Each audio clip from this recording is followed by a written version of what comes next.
He's just putting the Sega logo together with the power of his farts, honey. You have to pay attention to the story here. So, tell us about your past experience involving Boogerman, a pick and flick adventure. I've never heard of it until you mentioned it to me. You live with Boogerman, honey. This is my way of telling you what my secret identity is whenever I go out every single night. Well, I heard about it a week ago, maybe? And you told me about this, and you were like, "We should play Boogerman." You guys said, no, I said that on our first date. Yeah, on our first date. You know what we should do? That's what got me. Was Boogerman? Alright, so the story, you gotta pay attention to the story. It's a dark and stormy night at Professor Stinkbomb's lab, where a machine has been built to save the world from pollution by transexisting it to dimension excrement. Damn, it's going way too fast. Something pollution, something, it feels like I'm pitching this to Trauma. This night, his suspicions. Oh, look, all I know is that so far this is a way better origin story than Electro and Amazing Spider-Man 2. I have a feeling he's going to turn out to be Boogerman.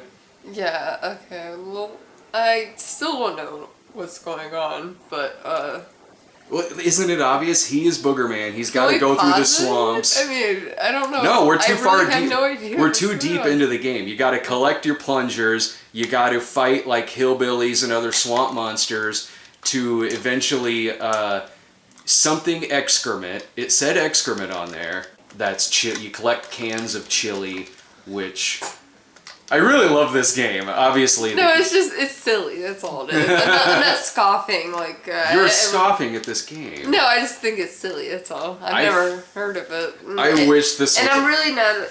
I feel like I'm gonna really suck at this. They really don't take very good care of this swamp.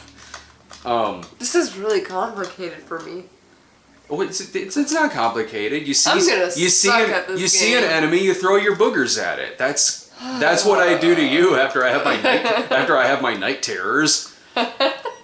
As gross as like. No, you just sneeze like. Yeah, I just throw my snot at you. And I shit on poor Lloyd. I feel really bad about that. At least you know it's coming. Poor Lloyd. Yeah, at least you know it's coming. You know at some point I'm gonna throw boogers at you in the middle of the night. Yeah. So, with all the gross stuff that's in here, the piles of garbage, the snot, What's that? Harry Scary from Casper and the Angels, it's still cleaner than the room we are filming this in. Yeah. You can't see this. This is not actually This is the junk room. I've been wanting to turn this. I've been wanting to turn this into a huge game room for so long. And don't get me wrong, this is the room that I play all of my games in. But I just it just slowly but surely turned into a junk room over time. There was boxes, dust, toys from when Nick and his kid also lived here. Which is why I'm kind of nasally right Fake now. blood. There's a fucking rolling rocker over there. There's probably a power glove sitting in here somewhere. There's just games. This is not the wall behind me, by the way. Yeah, that's something for a future project. Yeah, that is actually like a background we bought for another project that Dave and I are working on right now. Okay, so when I start playing this game, which is not going to be very entertaining for anyone watching this, because I don't think I remember any of the things you just told me. You never listen to me when I talk about my booger games. When I start playing this is going to be very complicated for me, because I really don't know what's going on. Look, when he has full chili power...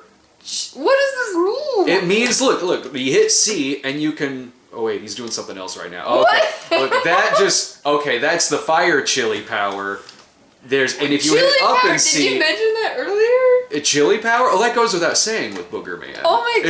It's like with Superman. You don't have to say that he can fly. Like, people just know that about Superman. There's so many it's like things with Boogerman. I've never seen this controller before in my life. And there's so many different buttons. I have no idea what's going on. And there's this button right here. There's so many... I don't know what's going on. You can make him fly with his chili power by his farts through his ass. That makes him fly. And also like firebrand burp power as well. So this is a game that I first heard of this game from my dad rented it for me. There would be a lot of he did? Yeah, he did. Well, this was 94, I believe this game came out. So this was 94, and yeah, oftentimes like because I would go to the video store like every freaking day, but sometimes my dad would stop there on his way home from work, especially if it were Friday, and he would just like pick some games that he thought I would like. And so my dad sees Boogerman sitting on the shelf. He's like, oh, well, clearly Brad is into Beavis and Butthead, and obviously Boogerman will be right up his alley. Yeah, that sounds like a great choice. That's what I would do if you were my... Oh, Boogerman, clearly. So he rents for me Boogerman, and I played it all weekend. He would usually rent like 2 games for me. I don't even remember what the other one was. But I played Boogerman all weekend, and I think Boogerman was maybe like... It's probably what people maybe want... Don't touch me while I'm playing Boogerman. Don't touch me! Boogerman is probably what people wanted when they first heard a Beavis and Butthead game was being made. Yeah. As much as I love the Beavis and Butthead game... Like, yeah, it's because I know how to play it, I know how to beat it, but this is probably more so what people wanted out of it. This is from the same company that made Earthworm Jim, and it goes along with that pretty well. But I never went out and bought it, probably because I didn't have a job. I didn't have a job. It's a ghost and lives in the tree. The ghost of None of this makes sense. It's the ghost. You have to make up your own story. It's the ghost of farts past. Honestly, you probably... Sorry to cut you off. You probably I'm don't... trying to talk about the game a little bit. What? You probably don't have to make up your own backstory with these characters. They might be in the instruction manual, which is somewhere in this room. You can look for it if you want. Yeah, I do. I do have my loogie power. You can upgrade from flicking boogers at people. To a loogie? Ew! Yeah, you can upgrade to a loogie. That's gross. This is such a boys' game. Women also fart. And shit, we do. And fight crime with their flatulence. But boys are so gross. This is a really good game. Here, you can go through and collect the plungers. If you collect enough of them, it stacks at the end and you can get an extra life. So I attack people with my loogies. You attack people with the loogies, the boogers, and C, you can burp in their face. You can also hold C, and it turns into a giant burp. Okay, so... That shoots the word burp across the screen. Just worry about A, B, and C. It's obvious they really loved this game. That they really... They put a lot of work into it. It's a good looking game.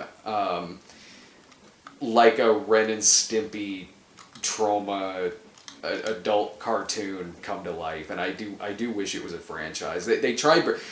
Boogerman does pop up in like Clay Fighters 63 and a half, I think.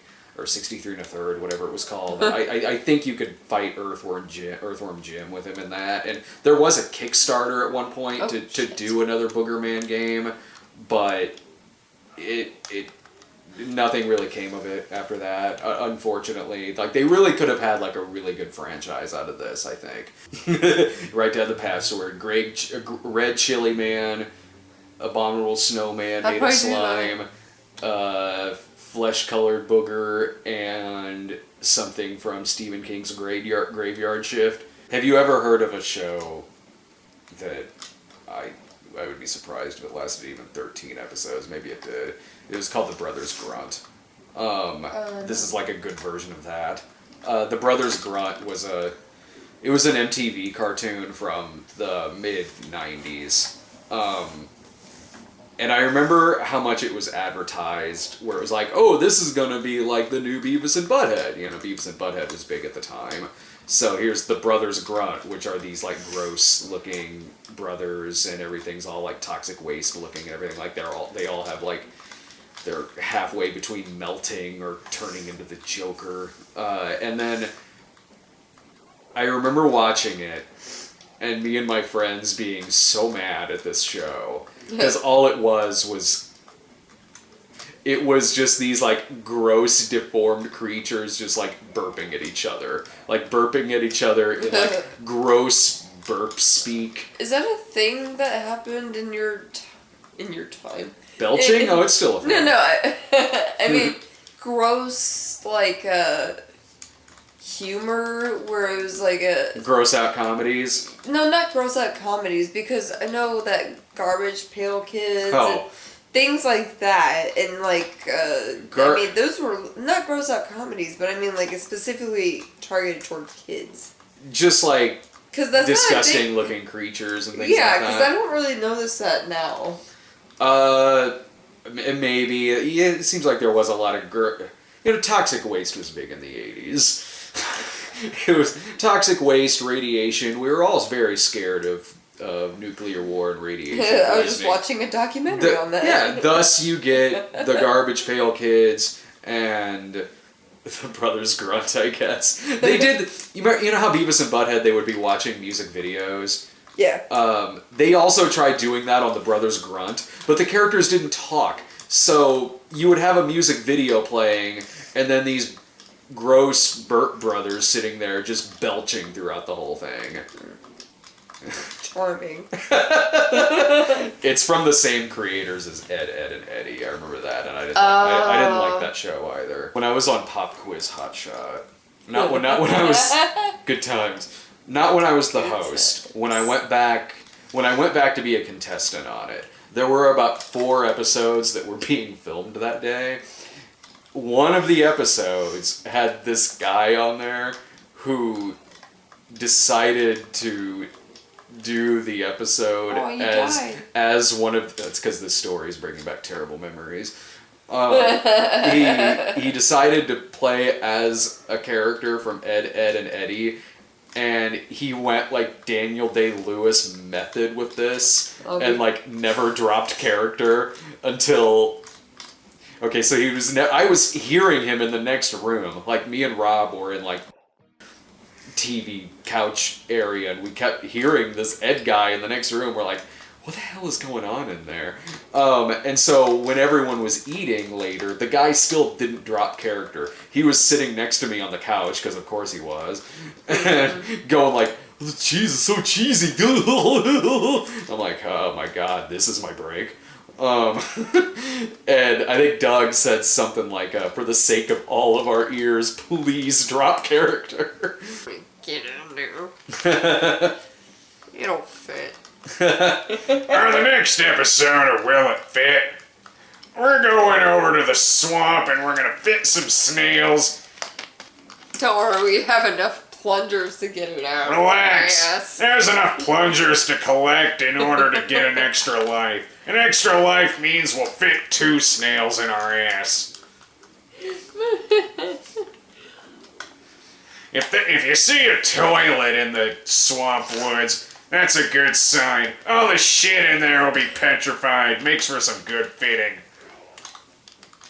Put the shit back home where it belongs. Back in my ass. Ew. What just happened? The bat hit you and you turn to slime. See, when Boogerman dies, he just melts because he's mostly radiation.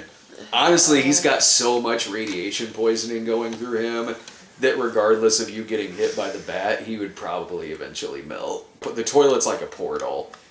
It goes into like, not really like a bonus level really, but there's... Because you can still die in it, but if you're looking to get more plungers... It's kind of like a...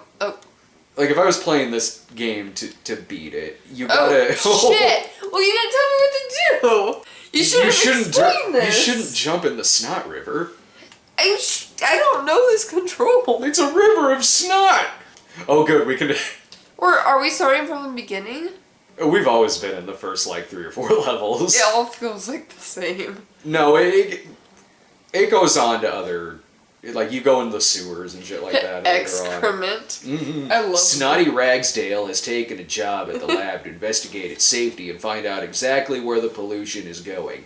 He has a bad feeling about this latest contraption. This night, his suspicion will come true. See, now we're all caught up. You sound like Lloyd. The animated character. Oh. You're like, this year. I'm sorry, I was like, has Lloyd been talking to you, honey? Are you okay?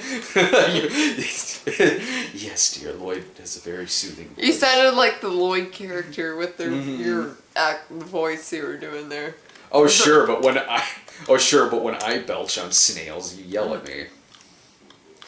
We just walk. Yeah, well, you eat snails. We went to one place and we got an escargot.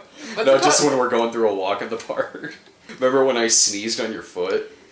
You sneezed on the back of my neck too. Not like intentionally. It's not intentional. Well, wait, sneezing on my foot was intentional? No, that wasn't intentional. Wait, we're okay. We were laying on the couch and I just suddenly had to sneeze and, oops, sorry. When we were on the train and I didn't realize your foot was near my leg, so I was looking for somewhere to sneeze. I was like, oh, I should sneeze down from this table. Oops, didn't realize your bare foot was there. I've accidentally stepped on a snail once and it was terrifying. I felt the shell crack and everything. I was like, oh no, I'm a vegetarian, I swear. Who would be good casting for Boogerman if they decided Lewis. to do a Boogerman movie? Lewis is notorious for farting and picking his nose and throwing boogers at people. It made filming Disco very hard. We had so much cleaning up to do after Disco. From Lewis having to fight crime in the disco sewers. Really, that was the movie we should have been making. Michael Chiklis would be a good Boogerman. Michael Chiklis would be a good... Will Sasso could play Boogerman. I hope Lewis doesn't get offended by me saying he'd be a good actor to play live action Boogerman? Yeah. That'll be his new character. No, I like Travis enough. I think he should stick with the Travis character. I mean, like a character on like his show, unless he brings Travis on his show. I would love that. There's 90s kid, there's Fat Grandma, there's Harvey Fine Voice, and Travis, the shitty husband. Well, Travis is the... Travis was his character from my movie Disco, by the way. Travis is the grandfather or the father Is of... Linkara's dad? Yeah, Linkara's dad is Travis. I would love that to be canon. Sarah's his mom. They do have a kid. They reference having a kid at the beginning of Disco. Kid is Linkara. Yeah, the kid's Linkara. Thanks, Lewis, Linkara. it's canon now. You have no choice. You have no choice, Linkara. Mm-hmm. It's a part of your show now. It is a part of your show now. You were born out of the disco And era. then Fat Grandma. What is she? Fat Grandma? I don't know what Fat Grandma's origin is that she's sassy and... Yeah, but is she related to Travis? Is that Sarah now? No, because Fat Grandma was at least around in World War II because she punched Mussolini, apparently. So that's Travis's mom? Fat Grandma? Well, I mean... That'd be hilarious. Me, Phelan, and Allison, like, at the beginning said, like, we referred to Fat Grandma as Linkara's grandma, and I think the first time that you see Fat Grandma, Linkara referred to her as that, but now he says that he was like, I don't want Fat Grandma to be Linkara's grandma, so I'm gonna say that it's just like a crazy old woman that lives in his house. Like, well, that's worse. What is she? Who is this crazy old woman living in your house? Who disrobes in front of you? Who spanks him too, doesn't she? Well, that's just what she does to everybody. I think that's just how she says hello. There was a Fat Grandma skit that I wrote. It was one of the Christmas ones. It's the one where Fat Grandma disrobes. And... yeah, because it ends with... And I wrote this in the script, and originally when I wrote it in the script, I was like, okay, then Fat Grandma disrobes in front of Linkara and says, now take me! I'm like, okay, I know he's not going to do that. Like, so I'm like, I got to figure out a way to reword this. So I reworded it to where Fat Grandma disrobed and said, "Now give me a sponge bath." And then it cuts to Linkara, and Linkara is scripted as saying, "Ew." He actually did have a problem with something in the script, and it was him saying, "Ew." He goes like, "That sounds like I'm being forced to do this against my will." And I'm like, well, if you go into it with that attitude. Not with that attitude. So he put a few alternate takes in there. One of which is he shoots her, and I'm like, well, that's much better. I'm like, oh, nice try. No, you don't. You're not killing off Fat Grandma. Well, he embraced the Fat Grandma. He does, yeah. He absolutely does. Yeah. So the one I used was him saying like "ew" or not "ew," saying like "no" or something like that. So now he's just stuck with this naked old woman. It's canon. Mm-hmm. Okay, so if you haven't played Boogerman, go check it out. Like it's one that I see pop up at used game stores all the time. I mean, I've owned it for a while, but it's not a very hard game to find at all. This is one that I do revisit quite a bit. I have a lot of fondness for it. I think it's a really underrated gem. I wish that more came out of it. It would have been really cool if they had a successful Kickstarter campaign for that relaunch they were going to do, but I guess they didn't, and no word ever kind of came out afterwards beyond that. But I would hope sometime in the future there could be a Boogerman comeback. And it's fun. It's for boys, but I mean, I'm sure girls like it too, but it's definitely for like boys. Because it's just like, even once you kept on explaining more and more about it, you're like, well, he has to get the mucus or something. I'm like, oh. Maybe I'm just speaking for myself. I shouldn't speak for all women, but... Pick flick. Ew.